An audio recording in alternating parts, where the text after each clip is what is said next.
Hi, everybody. Today it is July 30th, and it is the feast of two very special people. One is Blessed Solanus Casey, uh, and here's a picture of him, which you can kind of sort of see.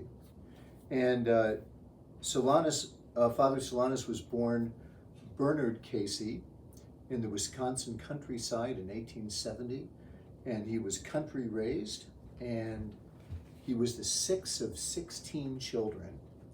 And when he was 17 years old, he started to work to support the family income. And so he worked as a lumberjack, he worked as a prison guard, and then for many years as a trolley conductor until he eventually moved to Superior, Wisconsin.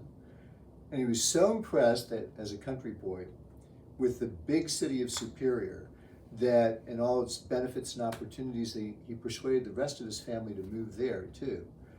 And so, but he thought about priesthood for a while, and so he entered the seminary for the Archdiocese of Milwaukee. But he had such problems there with the studies because all the classes were taught in Latin and German, and he wasn't good in either of those, plus the studies themselves. So they finally said, maybe this isn't for you. Maybe you should think about joining a religious order. So a spiritual director told him maybe you should consider the Jesuits and the Capuchins as possibilities. So he had a vision, a dream one night where the Blessed Mother told him to go to Detroit. And that's where the Capuchins were, so he entered them. And continued to have problems with studies for the priesthood with them. So he was finally ordained in 1904, but as something that was once called a simplex priest. They don't exist any longer. The simplex priest was ordained a priest, but he could not hear confessions or give a doctrinal sermon. So Father Solanus worked and lived in his Capuchin community in the Capuchin order for the rest of his life, and for 20 of those years he was in the monastery in Detroit, and he was the porter. That is, he greeted people who came to the monastery, and he spent 10 hours a day at his desk welcoming people who came there, listening to their troubles, comforting them, consoling them, reassuring them, and became the best known priest in Detroit, and certainly the most loved too. So he died in 1957, and today is his feast day. But also today is the feast day of St. Peter Chrysologus.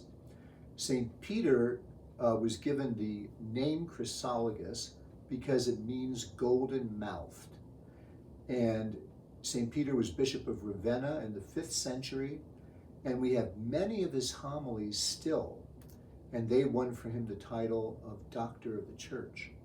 So I want to share with you from one of his homilies, which is very beautiful, what St. Peter Chrysologus wrote. And when he's talking about the sacrament of Jesus' incarnation, that the Creator is in his creature and God is in the flesh brings dignity to man without dishonor to him who made him. Why then, man, are you so worthless in your own eyes and yet so precious to God? Why render yourself such dishonor when you are honored by him? Why do you ask how you were created and do not seek to know why you were made? Was not this entire visible universe made for your dwelling? It was for you that the light dispelled the overshadowing gloom. For your sake was the night regulated and the day measured, and for you were the heavens embellished with the varying brilliance of the sun, the moon, and the stars. The earth was adorned with flowers, groves, and fruit, and the constant marvelous variety of lovely living things was created in the air, the fields, and the seas for you, lest sad solitude destroy the joy of God's new creation. And the Creator still works to devise things that can add to your glory.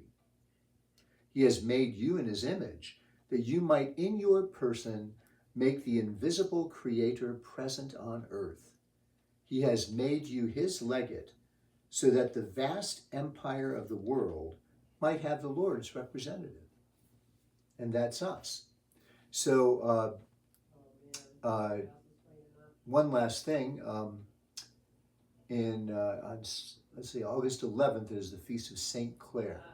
St. Clare, as you know, was the first female follower of St. Francis of Assisi in the 13th century. And we have a monastery of her daughters in Barhamsville near West Point, the Poor Clare nuns. And on August 9th, her feast day is August 11th, but on Friday, August 9th, we're going to have our next Theater and Theology movie discussion night. We're going to see a beautiful film directed by Franco Zeffirelli, a very poetic presenting of the early life of St. Francis and St. Clare. So all are invited to come. Check out the bulletin for more information about Theater and Theology on August 9th, and peace be with you.